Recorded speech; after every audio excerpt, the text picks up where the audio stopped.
If you die today, ask yourself, the people around you who cry the most and who remember you the most.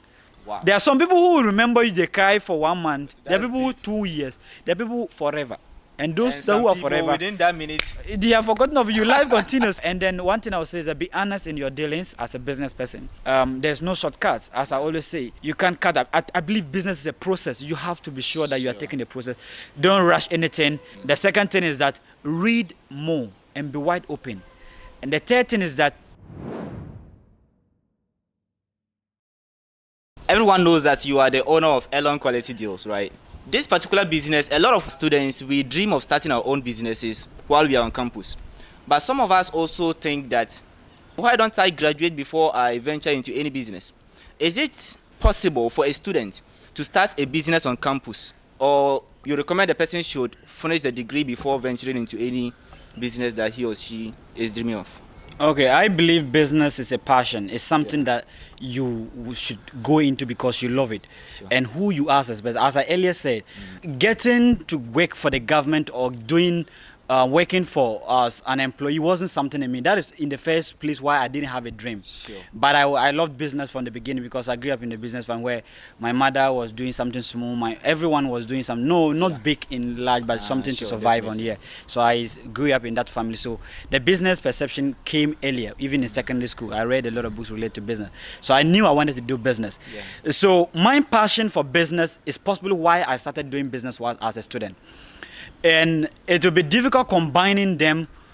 As you are a student, you're doing business. It depends on the kind of business you're doing. So you have to know yourself well. Sometimes people do things out of, they see everyone doing it, they also want to do it. But ask Definitely. yourself, is it something you have passion for? Because if you don't have Okay. passion for, you can't combine the two. So you look at yourself. Because some people too, education is all they are looking for. Okay, It's who sure. you are as a person. If it is education, you focus on that. After you are done, you want to go into business, good. But if you know that you can combine the two, you look at what kind of business that can favor you as a student, so you can also focus on your education. So it's a double way thing that you might, it depends on you. So that means, based on what you're saying, business goes far beyond money. That means it has something to do with purpose, passion, or Yes, that I what you're think, saying? literally it is. It has to go beyond money because at the early days of any business, you will not make money. Facebook started in 2004. It took them about 4 or 5 years before they start making money.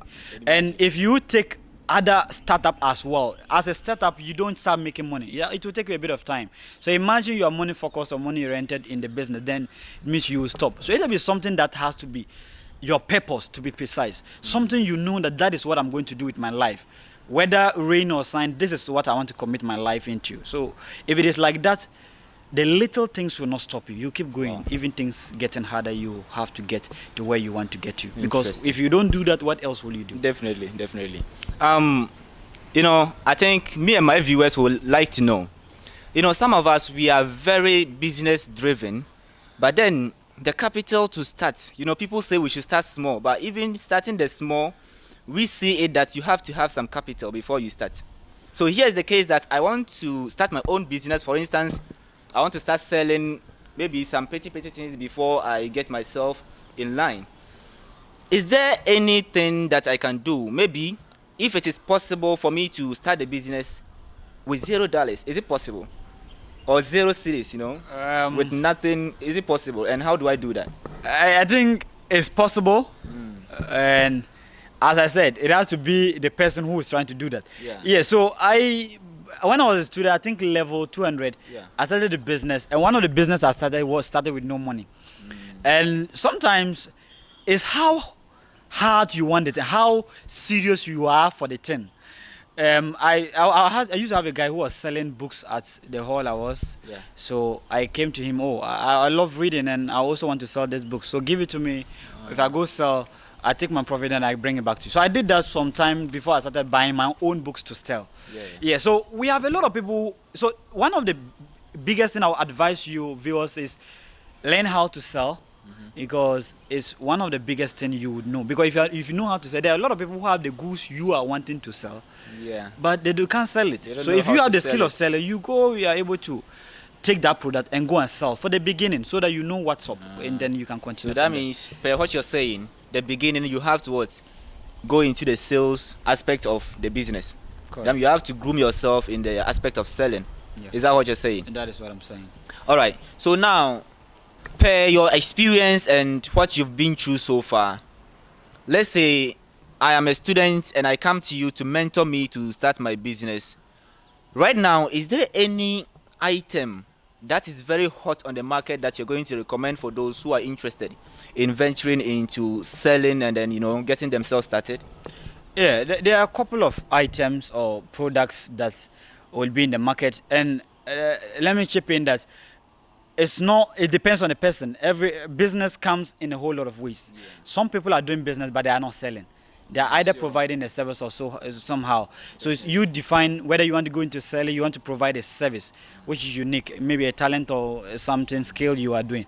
But in case you want to sell, let's say you are a student, or even not a student, but anything you want to. Yeah. So I think the first thing is that, let's say you are a student. Yeah. The first thing is looking at the school. What would I bring that people would be more interested in? I to be precise, I think yesterday I was going through the social media and I saw some product that was kind of in a paper form. You just pick small and put it, and then it becomes soap for you to wash. Yeah. Which I saw that this is a good product. Yeah. So some of the ways you can, it's a product I saw that was good that people can sell. Definitely. Because a lot of people are going out, they go to wash, they can't carry soap. So just having that, it looks like a paper. You just turn one and then you do like that. So so I think you're looking specifically to where you are, the environment you are, and then what can I bring to sell that people will buy. I think those are the major things that you have to look into. But a specific product might be geographical based, or it depends on the kind of audience you are selling to. So it might not be a specific thing. So that means if you are on campus right now, we are all students. So you have to look at the items that are students use based. This business, let's say that we have started this business, and everyone has a passion in one way or the other. Now I've started a business, but then I want to keep on to my passion. I know you like the skating, those kind of things. How do you balance that with your business? Because it's very important. Some of us need to know how to balance between our passion and business. Yeah. So I think find out what is most important to you. As I said, business is more important to me than skating. Sure. And so there is in no way that can interfere. I can significantly interfere in my business in any way, because I don't go to work on Sundays. Sundays I'm in the house, or in the evening I go for training. It's just part of what I do. Yeah. But if I get the question, well, sometimes people have a passion that interferes with their business, right? Sure, somebody have passion for maybe dancing, doing other things like that. That is possibly not giving them money yet, but they're also doing business. So how do I do this and that? So first of all, it all boils down to what your priority is. Figure out and then plan well. I think if you're able to plan strategically, you can go with both, and then they all become good as time goes on for this you. Is brilliant. This is brilliant. Listen, now as we close this particular conversation, I would like you to tell us, is there something that you've learned the hard way? And if you had the experience and the knowledge that you have right now, what would you have done differently? Yeah, I've learned a couple of things the hard way. But I think recalling back, everything I learned, as you said, is learning it the hard way. Just that it's a lesson, but you had to get it hardly. Definitely. Now, let me give you a scenario of what I learned the hard way. Yeah. I learned the hard way, as you said, combining business with education was the hardest thing for me. And I have to miss a lot to get, and the saying comes, using one stone to kill two birds is sometimes highly impossible. Definitely. And you would have to lose here to gain here. You have to gain here to lose here. So I think taking business and academics, at least you can balance the two, but there will be some kind of hindrances, and you have to know what to sacrifice. So that means there is something that you would have done differently. What I would have, know this right now, if you know I think, to be specific, I don't think if I have done something differently, I wouldn't have also been where I am. So I think every one of them was part of the journey, and I just took it as a learning ground. So if I'm to go back, the only advantage I will have is the knowledge. But as a person having to go through, you have to go through with certain experience as well. Except certain experience that have to be life-threatening, or something that has to completely take you out of business or your course. Sure. Yeah. Before you give us your last message, This morning I was actually, before you called, I was using ChatGPT as a therapist, to assess myself. But it gave me some questions that I would like to ask our viewers the same question. Because it was mind-blowing, the kind of questions that it was giving me. I think some few years or some few months to come, you wouldn't even need a therapist again. You just, tell ChatGPT, act as a therapist. And then what? Interview me and then suggest to me what to do. Now, this is the question that I want to ask our viewers. The first question was, this is it. If a version of you from 10 years in the future came to visit you now, what do you think they had begged you to stop doing? And what would they thank you for never giving up on?